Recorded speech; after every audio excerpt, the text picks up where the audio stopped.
एक और बहुत ही खूबसूरत दस्तरख़्वान के साथ जिसमें उन्होंने फरमाइश पे बनवाई उरूज से कलेजी और मैंने बनवाई चिकन की कढ़ाई, और दोनों ही उरूज ने बहुत ही ज़बरदस्त बेहतरीन बनाई थी। क्योंकि बहुत अब जाने का टाइम था, कल इंशाल्लाह हमको निकलना था, तो मामू ने बिल्कुल हमारी फरमाइश पे ही खाना बनवाया था और खाना बहुत ही शानदार बना था। ना सिर्फ आज बल्कि उरूज ने पूरा टाइम बहुत ही शानदार खाना खिलाया। और अगली मॉर्निंग है, निकलना है बस।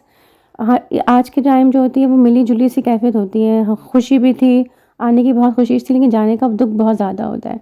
और आप देखिए मामू ने ग़र्ज़ हर चीज़ मेरी पसंद की, पूरियाँ हैं, ये कचौरियाँ हैं, और मामू ने सब चीज़ें ले आई। एक पुलाव वाला हमारे मामू के घर के कॉर्नर पे आता था। मैंने मामू से पूछा ये बहुत रश होता है, मामू वो भी लेकर आ गए। इनकी पसंद का हलीम भी लेके आ गए। इसलिए कहते हैं ना, मामू होते हैं तो वो माँ की तरह मोहब्बत करते हैं मामू मेरे। मामू-मामी बहुत ज़्यादा मोहब्बत करने वाले हैं, बहुत ख़्याल रखा, बहुत प्यार रखा, और इतना खिला दिया था वैसे ही, लेकिन आखिरी दिन तो उनका बस नहीं चल रहा था कि क्या खिला दें। बस 1-2 छोटे-छोटे से काम रह गए थे, हमने सोचा वो भी कर लें। और काम ये था कि हमारी जो हेल्पर जब हम कराची में थे हमारे पास काम करती थी, उनके पास उनके लिए कुछ चीज़ें लेकर आए थे, वो देनी थी, तो बस वो रह गई थी। तो बस वो जाके दी, जब उनको देने लगे तो वापसी में हमारा घर पड़ा, जो हमारी सोसाइटी जहाँ हम रहते थे, तो बस दिल चाहा कि चलो यहाँ भी एक चक्कर लगा लें, पुरानी यादों को ताज़ा कर लें। और बस यही बात सोच के हम दोनों अंदर आ गए, और अंदर आने के बाद तो समझ लें एक बहुत सी यादों का सिलसिला शुरू हो गया। इन्हीं रास्तों पे हम लोग हज़ारों बार आए हैं, गए हैं। इस रास्तों से, इन राहों से हमारी बहुत सारी यादें हैं। तो यहाँ पे गाड़ी लगा के कुछ देर के लिए किसी से मिलने के लिए अंदर चले गए, और मैं वहीं से ही वीडियो बनाने लगी। और ये जो शॉप है मिल्क की, यहीं से हमारे घर में अंडे और ब्रेड आते थे। और ये कॉम9 है, ये जब हम जा रहे थे तो ये बस अनकम्प्लीट था, अब तकरीबन कंप्लीट पे आ गया है। और बहुत अच्छा लग रहा था, ग्रीनरी हो रही थी, लेकिन एक छोटा-सा दुःख का सा एहसास हो रहा था। इन रास्तों पे ये बहुत अच्छी बात थी हमारी सोसाइटी की, मैं बच्चे हम लोग आधी रात को भी यहाँ घूमते थे, सुबह सुबह के टाइम नाश्ते कर रहे हैं, खेल रहे हैं, लेकिन अल्हम्दुलिल्लाह कभी कोई परेशानी नहीं होती थी। बहुत सिक्योर और बहुत ज़्यादा बहुत अच्छी सोसाइटी है। और बस फिर हम घूमते-घूमते अपने घर की तरफ भी आ गए कि चलें एक दफ़ा अपने घर का चक्कर मार लें। और घर देख के तो मानो बस बहुत ही रोना आया, दुःख भी बहुत हुआ, लेकिन बस इंसान को कभी-कभी दूसरों की खुशी के लिए या तरक्की करने के लिए समझ लें कुछ ऐसे स्टेप उठाने पड़ते हैं जो बहरहाल तकलीफ़दा होते हैं, और जब भी उनकी याद आती है दिल थोड़ा-सा दुखी हो जाता है। और ये घर तो मुझे बस मेरा बहुत-बहुत कहना चाहिए।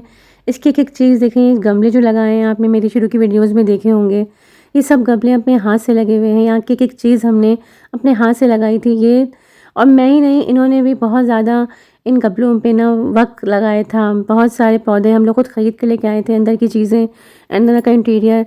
ये घर हमने बहुत मेहनत से और बहुत मोहब्बत से बनाया था।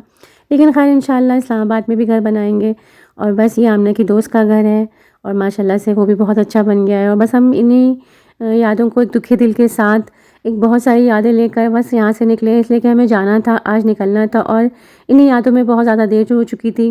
ख़ैर सामान हम बिल्कुल पैक करके गए थे, और यहाँ बच्चे हमें बहुत ज़्यादा रोक रहे थे। उमैमा, फ़ातिमा, मुश्तबा, आनी जान आज नहीं जाएँ, अंकल आज नहीं जाएँ, आज भी रुक जाएँ। बच्चे बहुत ज़्यादा ज़िद कर रहे थे, लेकिन बस हम बच्चों को रोता और उदास छोड़कर बस निकल खड़े हुए। फिर भी हमें निकलते-निकलते बहुत ज़्यादा टाइम लग गया था। मामी बहुत ज़्यादा इंसिस्ट कर रही थी कि खाना दोपहर का खा के जाओ, लेकिन इतना सारा खाना नाश्ता करने के बाद बिल्कुल भी गुंजाइश नहीं थी। तो बस मामी-मामू को उदास छोड़कर, बच्चों को रोता छोड़कर हम लोगों ने सबको बाय-बाय कहा, और फिर कराची को भी बाय-बाय कहा। और अभी हम हैदराबाद भी नहीं पहुँचे थे कि सूरज ग़ुरूब होने को था। बस एक और सफ़र में, एक और सफ़र, अपने घर का सफ़र, चूँकि अब इस्लामाबाद ही हमारा घर है, वो करने के लिए हम लोग निकल खड़े हुए थे। और कराची एक बार फिर बहुत सारी यादों के साथ हमारी यादों में महफूज़ रहेगा। और इस बार तो इस सफ़र को बहुत ज़्यादा एंजॉय किया, बहुत ज़्यादा मोहब्बतें समेटी, लेकिन फिर भी वापसी के वक़्त जो दिल होता है वो बहुत बोझल-बोझल सा ही महसूस हो रहा होता है।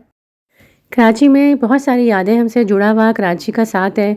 अच्छी और बुरी यादें दोनों के साथ ही कराची से बहुत गहरा ताल्लुक़ है। रिश्तेदार और हर दोस्तें, स्कूल, कॉलेज सब यहीं पे गुज़रा है, इसलिए कराची तो बस बहुत ही अटूट बंधन है। और इस उम्मीद के साथ जाते हुए कि जुदाई जल्दी ही ख़त्म होगी, और फिर हम दोबारा मिलेंगे और एक बहुत अच्छा वक़्त फिर साथ गुज़ारेंगे।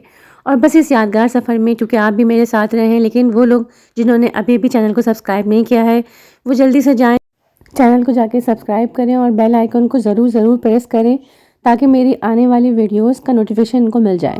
और बस फिर हमने यहाँ पहुँच गए हैदराबाद पे हम यहीं इसी होटल में स्टे करते हैं। इसकी वजह ये भी होती है कि यहाँ पे एक इनके दोस्त आके जो हमारी बॉम्बे बेकरी है उसका केक दे देते हैं, वो हम लोग बहुत शौक से कराते हैं। कराची में तो अक्सर ऐसा था, लेकिन इस्लामाबाद में चूँकि मुश्किल होता है आना, तो हमने कहा यहाँ से 3-4 लेके जाएँगे, तो उनका वेट कर रहे थे। मामू ने इतना खिला दिया था, मामू ने, कि अभी बिल्कुल भी गुंजाइश नहीं थी कुछ खाने की। हमने कहा अब शक्कर जाके ही खाएँगे, लेकिन चूँकि यहाँ वेट करना था तो मैंने चाय और थोड़ा-सा केक मँगा लिए थे। ये भी बहुत अच्छा रेस्टोरेंट है, देखिए यहाँ पे फैमिली हॉल भी है और काफ़ी बड़ा है, और माशाल्लाह से काफ़ी रौनक लगी होती है। तो जब भी आप कोई अगर स्टे कर रहे हैं दूर का सफ़र, तो यहाँ पे स्टे करने के लिए एक अच्छी जगह है। तो बस व्लॉग का यहीं पे एंड करेंगे। इट्स माय साइड, क्योंकि no wrong no right, it's my side.